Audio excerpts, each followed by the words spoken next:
All right, Julian. So now let's talk about sports. Definitely. So, do you practice any sports? Yeah, I practice rugby right now, but I played soccer for a long time. Okay.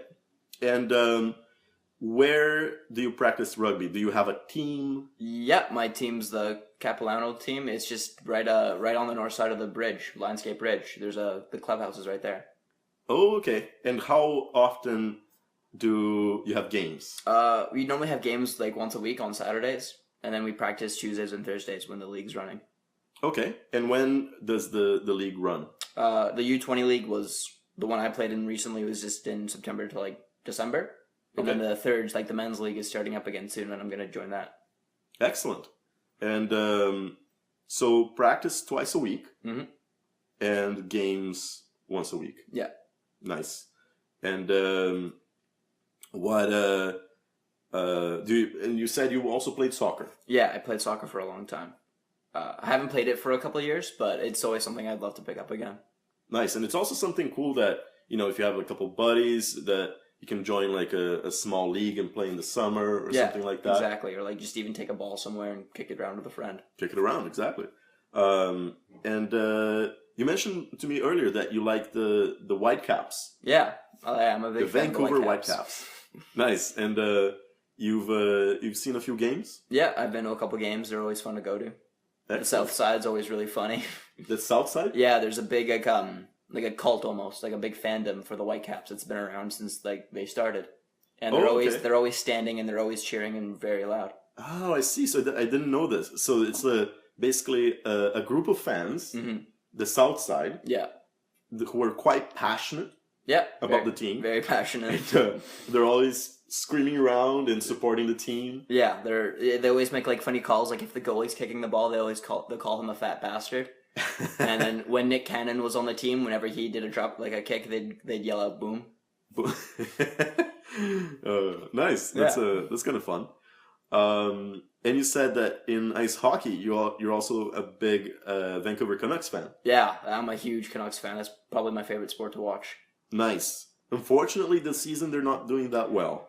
No, but it's only halfway through the season, and we're rebuilding. That's true. I think it's I'm a Canucks fan myself as well, and but the interesting thing is that in their division, basically there are a lot of really good teams, right? Or even like just in the Western Conference, which makes it very competitive, and basically our goalie is Ryan Miller is doing not as well as he used to, although he's a really good goalie. Yeah. But hopefully, we're gonna make the playoffs this season. Hopefully. Yeah, hopefully. I mean, he is getting older, but our backup goalie is he's coming up from the minors and he's doing very well. The minor leagues. Yeah. Excellent. What is the name? Is it the WHL? No, the AHL. The AHL. Yeah, the American hockey. No worries. No, excellent. Yeah, I think that the Vancouver Canucks, for whoever isn't from Vancouver, they won't know that basically the Vancouver Canucks are really, really popular here, of course. And whenever they are in the playoffs, they attract a lot of attention, and a lot of fans go downtown to watch the games and celebrate when they win. Yeah. You must have been a little bit younger you were definitely younger, in fact, in 2011, when the Canucks made it all the way to the finals, and we really thought we were going to win, and unfortunately, we lost against Boston. Yeah, that was a surprise. That was a tough year. That was a tough year for us. We still, it was a very good year for the team. We were first in the league, and then we were first in the league last year, or in the year after 2011, in 2012, but it's not what it used to be right now, but it's definitely going to get better soon. Definitely. No, I think it's always been a good team. The management's good. The family that owns the team, they're doing a good job, I think. And basically, one interesting thing that happened here in Vancouver in 2011 for the final was the riots here in Vancouver, which was it's kind of an embarrassing thing for us Vancouverites because Definitely.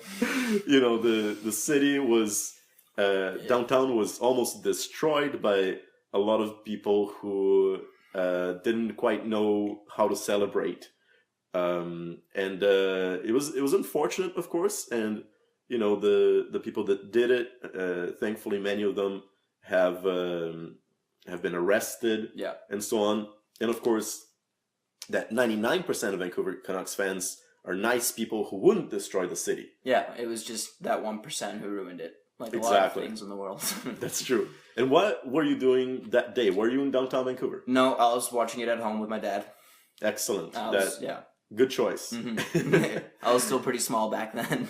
No, that's true. Yeah, I was also in North Vancouver, and then I decided not to go to downtown Vancouver, which is where the riot occurred, because I just wanted to go there once, you know, and if the Canucks won. Yeah. It would have been cool if the Canucks won. I don't think it would have been the exact same thing, but I'd heard people say it would have been a riot either way.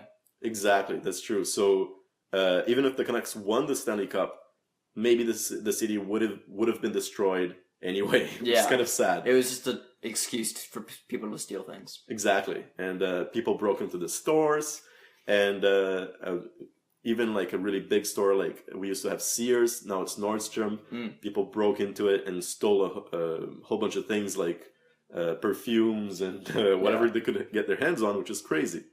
And and I think you know it was quite an interesting story, and it was a little bit embarrassing for us, right? Because I think that all over the world there are people who are starving, and we, spoiled, we were just, you know, making a riot because of a hockey game. Yeah, it doesn't create a good image, and it definitely like for 2011, 2012, it was like it gave Vancouver a bit of a lower image.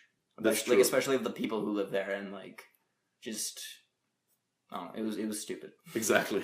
It was really stupid. No, so I think that thank you, Julian. I think that was cool to just talk a little bit about sports and also the story, right? That bit of a you know, a blemish like on the image of Vancouver, but I think that we've moved on. Mm-hmm. Definitely, that's good. Yeah. Well, you're from Brazil. Like, what was your favorite team when you lived there? My favorite team is still Corinthians. Okay. And I am still a very proud supporter and a passionate supporter of the team. And Corinthians won the Brazilian championship this year. Oh, no way. Congrats. Thank you. And so that was a lot of fun to watch. The team is very good. And in 2012, we actually won the FIFA Club World Cup against Chelsea. Oh, nice. Which was awesome. Yeah, Chelsea's a very good team. They are. Not this year so much, unfortunately. But but yeah, we beat them. 1-0 in Japan in 2012, and essentially it was great. But one funny thing is that Corinthians and all Brazilian teams are facing an interesting challenge right now because extremely rich Chinese teams are buying out the players. Really? Yes, and these teams in China, they have a lot of funding and a lot of money, and they actually pay incredibly high salaries to good Brazilian players. And the problem, especially with Corinthians, is because of the fact that you know, they won the tournament, so they attracted a lot of attention. Right. They have a lot of excellent players, and some of them are getting bought by these Chinese teams. Really? And moving to China. That's a shame. It's kind of a shame. Yeah. But hopefully they'll succeed in the next year as well.